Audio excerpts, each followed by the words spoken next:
Hello my wonderful, beautiful friends guys, welcome back to our /entitled people, where people truly believe that they're better than everyone else and they can do what they want, when they want. And in today's episode, we're talking horrible bosses yet again, guys, your favorite. We've got bosses getting fired, getting demoted, forcing employees to work to the point of passing out. It's wild. I hope you enjoy the stories, don't shake your heads too hard, and as always, you can send or link your post to this email right here. Let's dive in.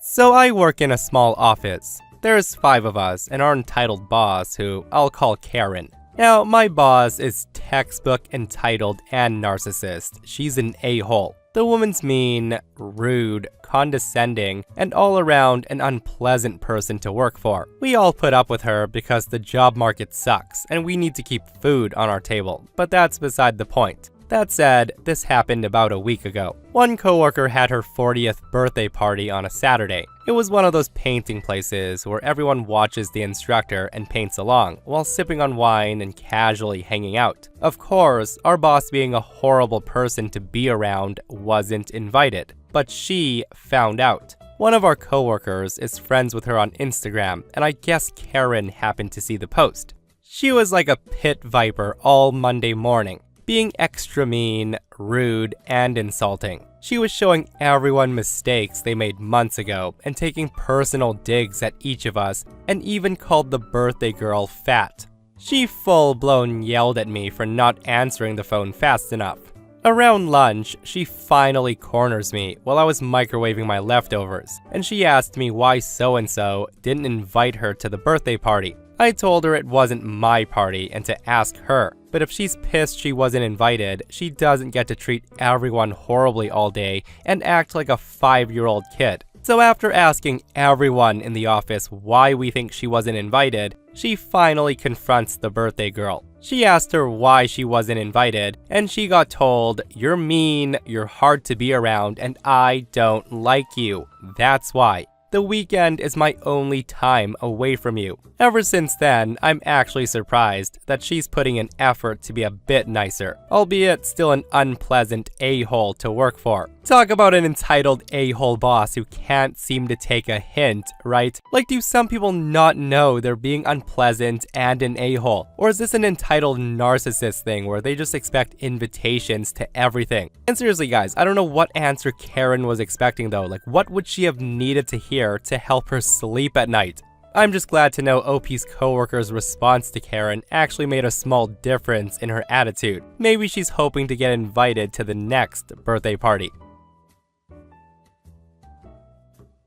So just after high school, I worked at a fast food joint. But not for very long, as you'll soon find out why. The location I worked at was near a stadium, so whenever there's events on such as football, rugby, boxing, or concerts, we get busy. Now, working in a fast food chain, it gets warm quickly, and when it's crowded and warm and I get stressed, I tend to black out due to my health condition. So this particular day, there's a football game going on, and the store's getting busy. There's a lot of customers and a lot of staff. We're serving customers and getting orders sorted fairly quickly. I'm in the middle of serving a customer when I can feel myself starting to black out. So I turned to the shift supervisor and I told her what's happening and asked if it's okay to get a drink. She said yeah, and took over serving the customer from me.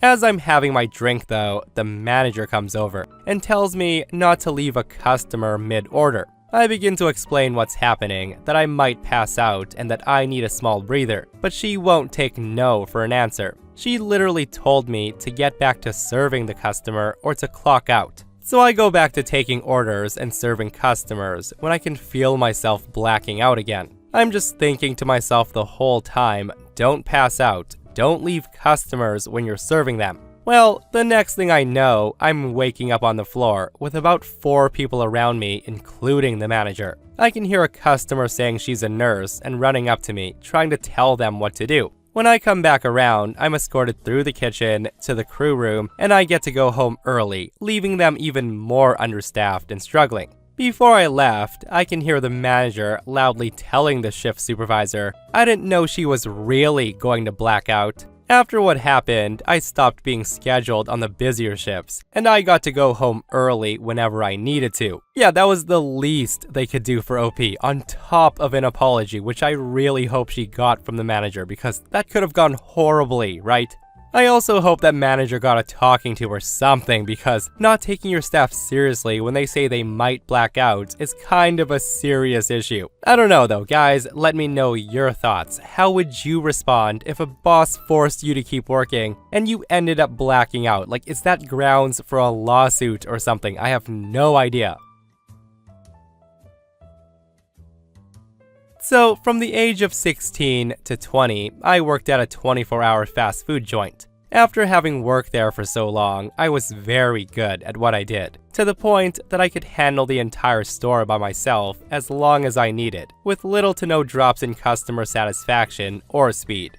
When I was 19 years old, my grandfather got sick, which was really hard because I loved him to bits. My boss and I were close, so we worked out a deal where he would schedule me a ton and I would essentially be on call for any time he needed someone to cover a shift. I would also work a double shift on Monday, the busiest day of the week. I worked so much that it resulted in me getting around 10 to 15 hours of overtime per week, sometimes more. This actually saved him money, because one guy working for 17 bucks an hour at time and a half was way cheaper than paying 3 guys 15 an hour to do the same work, allowing him to make way bigger profits. This also allowed him more leeway and rep with corporate, meaning he would get bigger bonuses. He said that he could give me a raise after around 6 months, citing how well I worked. The other part was that I got a week off a month to visit my grandfather and assist him with his care or anything else he needed. Our agreement went on for a year before he was promoted to regional manager, which was a big jump. He got the promotion because our store was making like 15% more than the next highest performer, while being in a less traveled area. Now, the new manager who took over for him was a piece of crap. My manager told him our deal and he scoffed, and he said it was dumb because of how much overtime he'd be paying me. He just shrugged, because even if the store's performance dropped, he would just look even better as he's saving money. And so, my hours were lowered to like 30 hours per week. But here's the thing, the guy was still calling me in and scheduling me for solo 8 hours and double shifts, so I was working crap hours but getting paid way less. The guy also denied me time off, so I couldn't see my grandfather. So I quit, and the guy soon realizes how effed he was. I heard from my old boss that the store's profits actually dropped 15% lower than the next lowest store in the region. The new boss was fired shortly after for somehow dropping 125% in profits, and the guy actually tried to blame it all on me for quitting. Nothing fancy, all I did was put in my 2-week notice, but I thought it was a funny story to share. Another classic example of people not leaving jobs, but leaving bad bosses, guys. And what an a-hole move, trying to blame everything on one single employee quitting. I only wish a lot of managers would understand that if something's not broken, don't fix it. But there's way too many managers that are entitled and arrogant and feel the need to reinvent the wheel to try to look good for the higher-ups. And this is what I've learned from reading a lot of posts, guys. It's that a lot of them don't last very long. So when I was an undergrad and looking for a job, a family friend told me about this position at a large store that was looking for dock workers. The store sells clothing, furniture, makeup, etc. It's a large chain, and I'm sure most people have heard of it. The job works great for me. Good hours that work for school, good pay, and good coworkers. About 6 months after I got there, the dock supervisor, who's my direct manager, leaves, and I'm asked if I'd like the job. I tell the store manager and the operations manager that I'm willing to do it as long as we make it work with my school schedule. They're fine with it because they both like me and they know the other guys like me and know there won't be any issues. So about 2 years go by and the store manager gets promoted to a job at corporate. I start to hear about this woman taking his place and it makes me a little bit uneasy. So I call the dock manager, where the new boss had previously been a department manager, and he gives me the rundown. Everything I'd heard about her being two-faced, a backstabber, a ladder climber is confirmed. So I let all my dock guys know if there's ever any issues to let me know. We do lots of support for the store, floor moves, running out merchandise, etc. But certain departments thought that we only worked for them, and we've had issues with these managers in the past. Now, I wasn't afraid, because I was fighting for my guys, and I knew that the store manager and the operations manager had my back because they saw how hard we worked. So the new store manager, who let's call Karen, comes in. And from the first meeting, she starts to try to run things differently than the company says. A few days later, she wants a meeting with me to go over new operations. The meeting went about as well as you'd think. Now, at work, my guys wear jeans, running shoes, and polo shirts. We're on our feet all day, unloading trucks, doing moves, all the physical stuff that most people don't see. Karen tells me there is a new dress code, that my guys will be wearing cheap t-shirts with the company logo on them, that we have to pay for. I start to laugh, and I didn't share my amusement. I then go to our operations manager, and he says he'll take care of it. Fast forward 6 months, and Karen's on a roll. She's trying to make my guys come in at night to do inventory, something the sales staff does, and she's trying to cut hours every quarter. She's also taking shots at my workers in meetings, and making us give priority to the departments that she considers important. Now at this point, I've got 1 semester of school left, and I let my guys know that I'm going to quit. At the beginning of the year, I take both my weeks of paid vacation. During this time, I had told my guys if they were going to quit, that they should put in their 2 weeks while I was gone. Of the 5 that worked for me, 3 put in theirs. I also find out that my operations manager is leaving for a better job. He was the buffer zone that kept us safe, so I know I'm doing the right thing. Well, the day I get back, I have a meeting with Karen, and I put in my 2 weeks, and predictably, she flips out. At this point, she's losing the majority of people who do all the hard work. And with me and the operations manager leaving, she has to interview all the new hires. I then start hearing rumors from some managers I'm friends with that she's going to try to get me fired so they wouldn't have to pay me my sick pay. So I decided to add a little something extra to my exit interview. The day before I'm supposed to quit, she calls me into her office and she loses it on me. She goes off for about 30 minutes how I'm worthless and so are my guys. She's trying to get me to quit early so I wouldn't get my sick pay, but that doesn't work. So the next day, I go in for my exit interview and I spring the surprise on her. Here's something she doesn't know. The family friend at the beginning of the story who told me about the job just so happens to be the 3rd highest ranking person in the company. The 2 people above him are the kids of the founder. I had let him know when I put in my 2 weeks, and I told him why. He wasn't familiar with the new store manager, but he said he'd look into her. I had called him right after she tried to fire me on my second to last day, and I told him what happened. That combined with what he'd heard from the others about Karen helped him make a decision.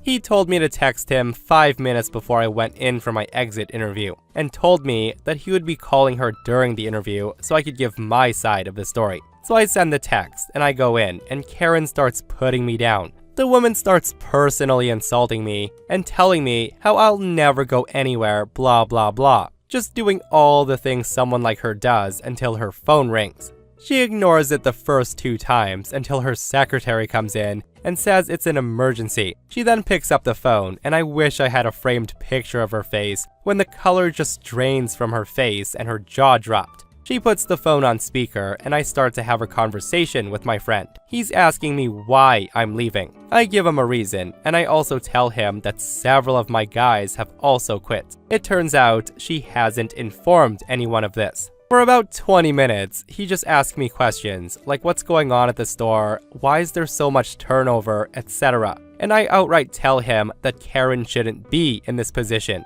All the while, she's turning red with rage and biting her lip, so she won't go off on one of the highest ranking people in the company. After I tell him everything, I tell him I think we're done with my exit interview, and he tells Karen to expect a call tomorrow and then hangs up. She then calls security to escort me out, and I go home. I find out later that she's been demoted from store manager to sales associate at a lower performing store. She was fired not too long after that for not meeting numbers. And that was well deserved. And seriously, there is nothing more demeaning than getting demoted, forced to grind it out at a low performing store, and then getting fired for not meeting the numbers. Like the person who demoted her knew exactly what they were doing. And I just want to add that people like her don't deserve good jobs, and it's honestly surprising how horribly incompetent people get promoted so often. This happened a few years ago, but the story appears to be a good match, so I'm sharing. I was one of 2 commercial writers/producers working in the production department of a local television station. Our department was responsible for both producing the newscasts and commercials for clients who purchased airtime on our station. Now, this department is high stress, and I had to manage multiple deadlines and provide creatives for about a dozen ad campaigns every month. That being said, I always met my deadlines, and our sales department was always complimentary of my work, steering the more important clients my way. Unfortunately, the managers in my department came and went with unsettling frequency. In the 9 years I was there, I had 6 different managers. Most often, the managers were passing through, with their sights set on snagging upper-level management jobs in larger television markets. This meant that their experience actually doing the work of television production was often minimal, so they had the tendency to not interfere with our work, as long as clients were happy and deadlines were being met. Given the managers were so disengaged, I told our general sales manager about my idea for saving time and money in the department. That's when he suggested that I apply for the production manager position the next time it opened up. So I did, and I didn't get the job. I was told that I was too important maintaining good client relationships through my work as a producer, which is no big deal, I thought. I was happy as a producer. Unfortunately, the person they did hire for the position ends up being a monumental a-hole of the first order. I'll call him Bob. The first thing Bob wanted to know was who in the department had applied for his position that he now filled. I don't know what idiot in upper management thought it would be a good idea to tell him, but someone did. It soon became apparent that he wanted to find any excuse he could to fire me, because that was the kind of insecure idiot he was. He literally thought if he got rid of me, he could ride the job until retirement. So with that, he starts picking on me relentlessly, trying to get me out. It began by him complaining about the time I was taking to complete commercial productions. He then accuses me of undercharging clients in my billing. The guy also wanted me to wear a suit and tie, which he knew I hated. As the writing on the wall became clear, I began documenting every single interaction with him, just taking notes of what was said and then contradicting his accusations with the facts. All the while, he's managing to piss off a whole lot of people in our department, and morale really began to tank. Bob was petty, vain, and he loved to brag about things, like announcing how lavish and wonderful of a vacation he was planning would be. The guy was going to Aruba, so he put up several travel posters and printed out a ridiculous sign that he taped to his office door that said something like, "My grand island adventure begins in 2 weeks." All of this served to remind us that he was the only one in our department who made enough money to take that kind of vacation. Eventually, an incident occurred where I missed my deadline through no fault of my own. The client wanted to change some things last minute, and we had to bump the film shoot. Somehow, Bob gets it in his head that I should have been a mind reader and anticipated the client's wishes before they were communicated. So with that, he calls me into his office and he begins loudly berating me and threatening me, calling me stupid and useless, and at that point, I had enough. I'm the kind of person who will take a lot of crap with patience and grace, but when I'm finally pushed to my boiling point, I effing explode. I start yelling back at Bob saying, "You're an effing liar, and if you think that I don't know how to handle this client, then fine, let me see you effing do it because I'm out of here." And then I walked off the job. I'm so amped up by what just transpired after leaving the office that I walk all the way home, a distance of more than 6 miles. Just as I'm nearing my house, my cell phone rings, and it's Bob. Evidently, it just dawned on him that he would have to produce the ad campaign himself because the other producer had the week off. He hemmed and hawed and finally blurts out something that was quite revealing. He says to me, "Please, you have to come back. If we lose this client, we'll both get fired, and I can't afford to lose another job." Hearing him say that, I think to myself, really? So you've been fired from all your other jobs? What a surprise. That's when I tell him to go F himself because I'm not taking his crap for one more minute. All the while, I'm literally trembling with the knowledge that I've walked off the job without another job to go to, and I have a wife and 2 kids to support. Thankfully, the next call I get is from the general sales manager. You know, the guy who recommended I apply for Bob's job, resulting in this whole crap storm. By now, the news of my blow up evidently made it back to him. He asks me what happened, and I fill him in, and I apologize for walking off the job, while also telling him that there's no way I'm working for Bob. He then says to me, yeah, quitting on the spot wasn't a good idea, so do me a favor and come back. Email me all the details of what happened, and I'll see what I can do. Thanks to my copious note-taking of all my interactions with Bob, it takes me no time at all to send him the complete history of everything Bob's done. So I return, hoping to avoid Bob. Thankfully, the guy's door was closed, and I keep my head down in my cubicle. A half hour before the workday was done, I notice our GM and a security guard getting off the elevator together. I stand up to see where they're headed, and I'm elated to see that it's directly towards Bob's office. And what transpires is better than what I could have imagined. Bob emerges from his office, carrying a box of his belongings, including the rolled-up Aruba travel poster. He's being escorted by the security guard to the elevator. I'm now standing up in my cubicle, and he turns to me, his face beet red with embarrassment. As our eyes meet, I flash an ear-to-ear grin. The idiot is gone. There is nothing more satisfying than a nasty boss who's trying to get someone fired, only to have it backfire on him so hard. And guys, the only thing that would have made this even more satisfying is if OP added insult to injury and told Bob to have a great time in Aruba as he was being walked out. And I'm really wondering if he even went on that trip. Like, I know for a fact that I wouldn't be able to enjoy my grand planned vacation knowing that I was fired. Again, some people need to learn that it's never a good idea to mess with the golden goose. And Bob's insecurity led to his downfall. Like, who cares who was applying for your job? You got the position. Why waste time and effort trying to get rid of that person? All that said though, it really sucks for OP. Like, imagine being so good at your job that you can't get promoted. So I'm a 29-year-old female, and I work in an office, and I have a boss who routinely makes fun of vegans. Now, I'm a vegan myself, and I never make a fuss about food. I go to the same restaurants as my coworkers during lunch hour, and I can always find myself something to eat without announcing my dietary choices. My boss keeps calling me out on it though, and she's very condescending about it. She keeps saying that I'm having a phase, and she keeps offering me bites of her lunch that contain cheese and meat. And when I refuse, she just goes, "Oh, come on, it's vegan, I promise." It's very childish and annoying, and even other people have asked her to tone it down. But she just insists that she's joking. Well, last week, she brings a homemade cake to the office for her birthday. And when she puts a slice down in front of me, I politely thanked her but said I can't eat that. She then told me the cake is vegan and she made it specifically so I could eat it. But knowing her very loose definition of vegan,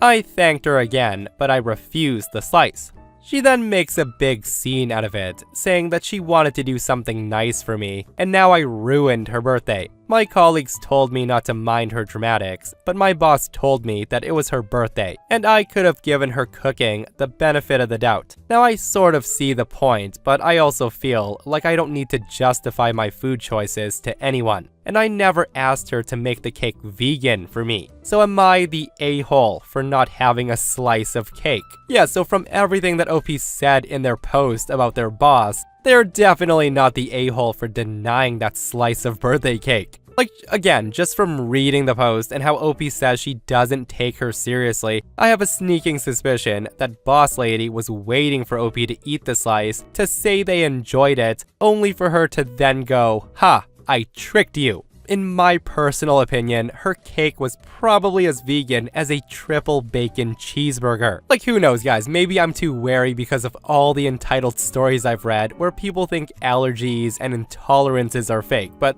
again, that's what I think. I'd also suggest for OP to take it one step further, like if the boss is really harassing OP, which it clearly seems they are, to take it to HR, like nobody should be forced to eat what they don't want to eat, and OP's boss is being way over the top. Guys, let me know what your thoughts are. Who's being nice and eating that cake? And if I were in OP's shoes, I wouldn't eat that cake at all, guys. Not because of the fact that it might contain dairy and eggs, but for the single fact that if I don't like a person, I'm not eating anything they ever make. That's just me though. Again, leave your thoughts. And that, my friends, brings us to another end of r/ entitled people. Guys, I hope you enjoyed today's stories. If you did, hit that thumbs up. And if you're not subscribed, consider subscribing so you don't miss these crazy stories. And if you missed the last episode on the channel, it's an r/ malicious compliance episode, where bad bosses are getting absolutely destroyed. So if you enjoyed this one, go check that one out. And myself and Stevie Boy will see you guys in the next one. We love you.